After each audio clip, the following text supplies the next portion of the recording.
गिनेंगे। सरकार बनने के बाद में 10 तक की गिनती जब तक गिनेंगे तब तक प्रदेश के किसान का हम कर्जा माफ कर देंगे।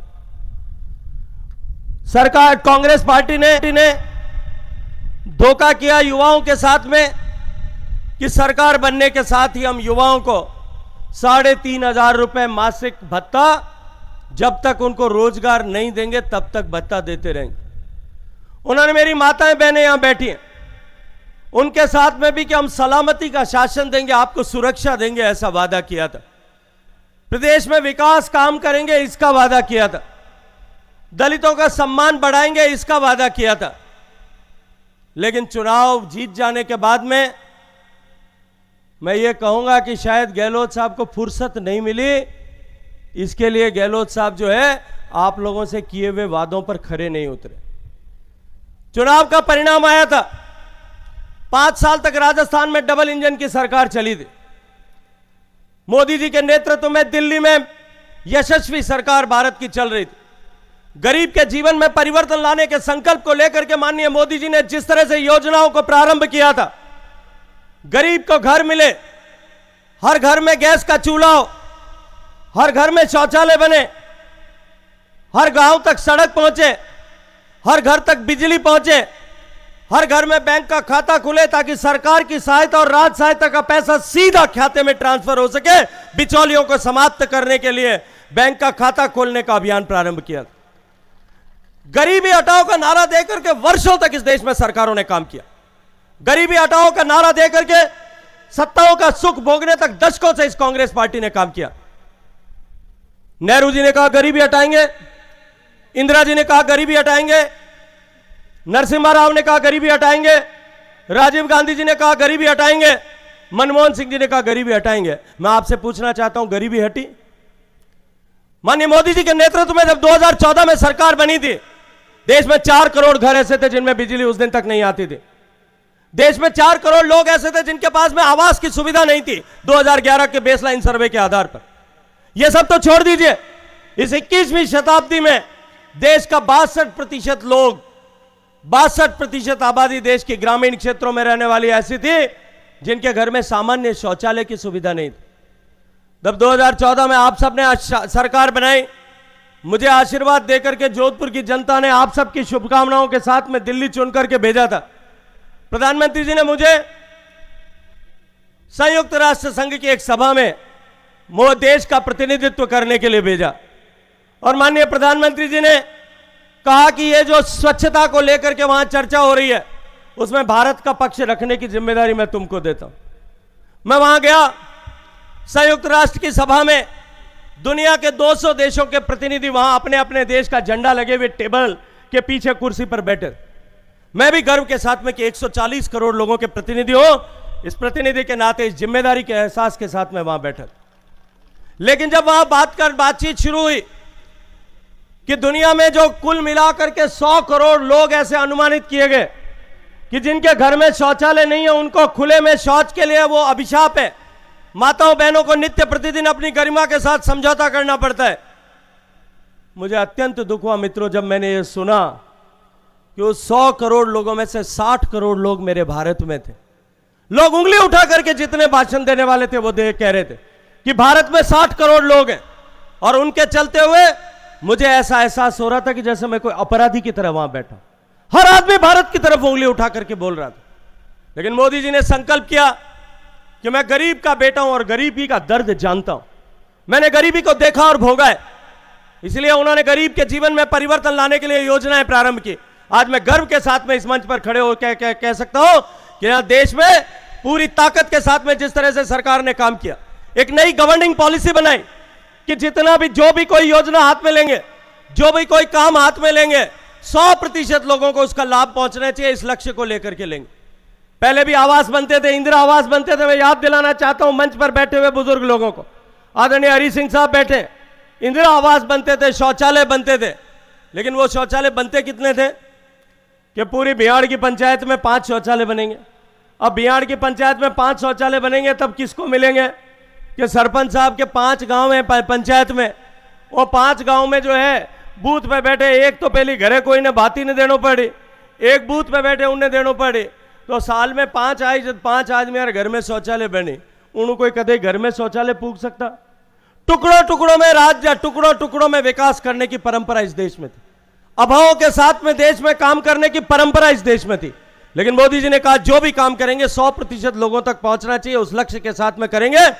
2019 में देश खुले में शौच से मुक्त हुआ, 10 करोड़ शौचालय बने और उसके बाद में घर में ढूंढ ढूंढ करके, पहले बेसलाइन सर्वे के आधार पर किया था, उसके बाद एक एक घर ढूंढ ढूंढ करके हमने शौचालय बनाने का काम किया।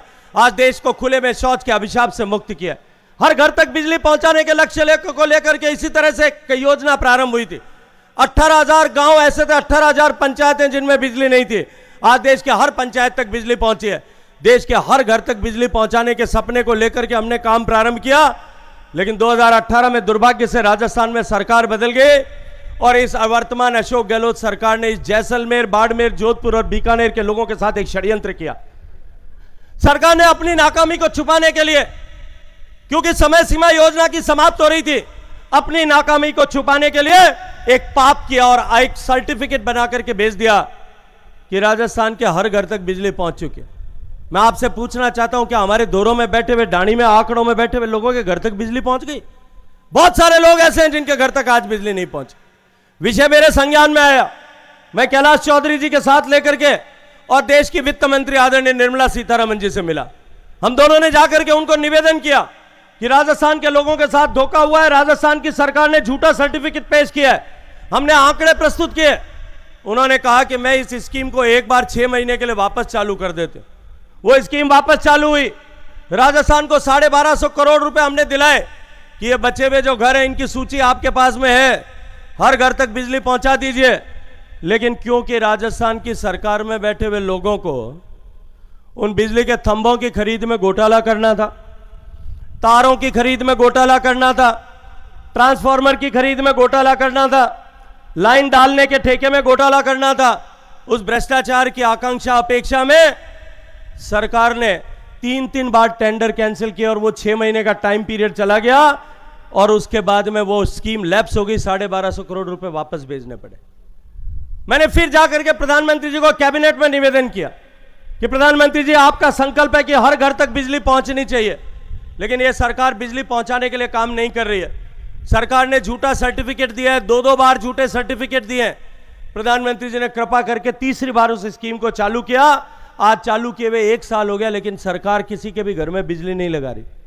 ये जो सरकार हमको न बिजली दे सकती है न पानी दे सकती है, ये सरकार जिसको मैंने देश में सबसे ज्यादा पैसा राजस्थान में हर घर, देश में सबसे ज्यादा पैसा राजस्थान को हर घर में पानी पहुंचाने के लिए दिया।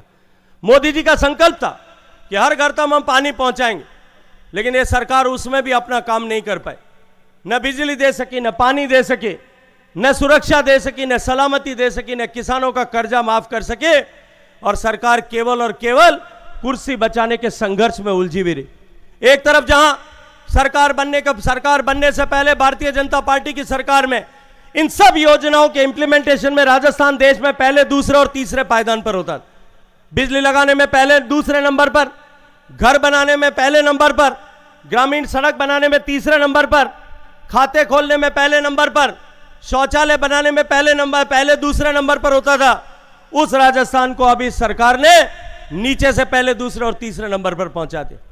आज अगर योजनाओं के इंप्लीमेंटेशन की बात करें, भारत सरकार पैसा देती है, भारत सरकार घर बनाने के लिए पैसा देती है, नरेगा का कार्यक्रम चलाने के लिए पैसा देती है, रोजगारी के लिए, स्किल डेवलपमेंट के लिए, काम शिक्षा देने के लिए पैसा देती है। आप लोगों को जितनी भी योजनाओं का लाभ मिलता है उन सब के लिए पैसा देती है, लेकिन सरकार उस सब में मलाई काटने के चक्कर में और अपनी लड़ाई के चक्कर में जो है आप सब लोगों को पीछे करके आज राजस्थान को गर्त में ढकेलने के लिए काम कर रही। मित्रों, जो वादे करके, बड़े बड़े वादे करके सरकार सत्ता में आई, लेकिन आपसी संघर्ष, कुर्सी बचाने का संघर्ष, कुर्सी पे बने रहने का संघर्ष, मुख्यमंत्री और उप मुख्यमंत्री के बीच की लड़ाई। मेरे को एक दिन पत्रकार ने पूछा, इन दोनों में आपका क्या रोल है? मैं कहा, धनी लुगाई लड़े हुए, पड़ोसी रोका रोल में, कोई रोल नहीं है। अब आपस में लड़ रहे हैं, इनको लड़ने दो। लेकिन मैं ये मानता हूं कि इनकी लड़ाई के कारण से राजस्थान के 7.5 करोड़ लोगों को खून के आंसू रोने के लिए मजबूर होना पड़ा।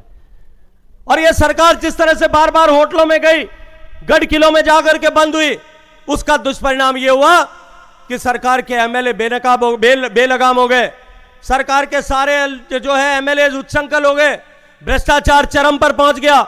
आज राजस्थान में जो है देश में बाकी सब विषयों में तो तीसरे चौथे पांचवें नंबर से नीचे उतर करके आज 30, 31, 32वें नंबर तक राजस्थान पहुंच गया, लेकिन भ्रष्टाचार में पहले नंबर पर देश में पहुंच गया। आज भ्रष्टाचार में 1 नंबर पर है, महंगाई में पहले नंबर पर है, बेरोजगारी में पहले नंबर पर है, महिलाओं के साथ अपमानजनक व्यवहार में, महिलाओं के साथ बलात्कार में पहले नंबर पर पहुंच गया। मित्रों, मैं आज आप सबसे पूछना चाहता हूं कि ये जो सरकार जिसने हम सब के साथ में धोखा किया, किसानों के साथ धोखा किया, युवाओं के साथ धोखा किया, महिलाओं माताओं बहनों की सुरक्षा के साथ खिलवाड़ किया, राजस्थान के भविष्य के साथ में खिलवाड़ किया, अब वो सरकार फिर से नई योजनाएं लेकर के, नई रेवड़ियां लेकर के हमारे बीच में आई। मैं देखता हूं जगह जगह राजस्थान में जब प्रवास करता हूं, बोर्ड लगे हुए कि हम मुफ्त बिजली दे रहे हैं। मैंने तो जब से बोर्ड लगा हुआ देखा तब से गांव में बिजली आना देखना ही बंद कर दिया। 10-10 घंटे की बिजली कटौती होती है। मैंने एक दिन हमारे पोकरण विधानसभा में एक दिन एक पंचायतों दूर ठेठ नाचना बेल्ट एक पंचायतों एक दिन एक ठाकर साहब फोन करे, मैंने कहा बाबा लाइट नहीं आ रही है। मैं कहा दाता कहीं भी हो कि साहब 10 घंटा री कटौती है, रोज 10 घंटा लाइट जावे। तो मैं दाता अपन तो बिजली आए हाल 3-4 साल ही हुए, अपन तो आदत होला कि हमें बिजली बिना नहीं रह जा, हमें कूलर की आदत पड़ गई, 10-10 घंटा तावड़ा मारे गर्मी की करो नहीं तो मरा पड़ा। ये लोगों को जिस तरह से तड़पाने का काम ये राजस्थान की सरकार करे, मुफ्त बिजली का झांसा देते हैं, बिजली गायब है। और मैं जिम्मेदारी से आज शिव में इस मंच पर खड़े होकर के कह रहा हूं, ये जितने घंटे आ रही है अगले 2 महीने में वो भी बंद होने वाली, क्योंकि राजस्थान सरकार ने राजस्थान के पावर जनरेशन कंपनीज ने उनको डिस्कॉम ने पैसा नहीं दिया, डिस्कॉम को सरकार ने पैसा नहीं दिया, इसलिए पावर जनरेशन कंपनियां जो है वो कोयले का भुगतान नहीं कर पा रही है, और कोयले का भुगतान नहीं करने के कारण से कोयला मिल नहीं रहा है, और हमारी थर्मल पावर की आधी से ज्यादा यूनिट बंद पड़ी है, अब और सब बंद होने वाली है अगले 1 महीने। और सरकार का उसमें लालच क्या है, मैंने पता करने की कोशिश की भैया इनका इसमें क्या स्वार्थ है, कोयले का भुगतान क्यों नहीं कर देते, फ्री मोबाइल बांटते हैं, उनका पैसा कोयले वालों को दे दो।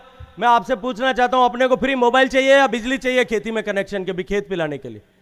आप अरे 0 पा की तो मोबाइल तो 6,000 रुपये टुनटुनी और राजेंद्र सिंह जी आपे खुद ही खरीद लिया, एक ही जगह 2 खरीद लिया, लावा कि नहीं लावा?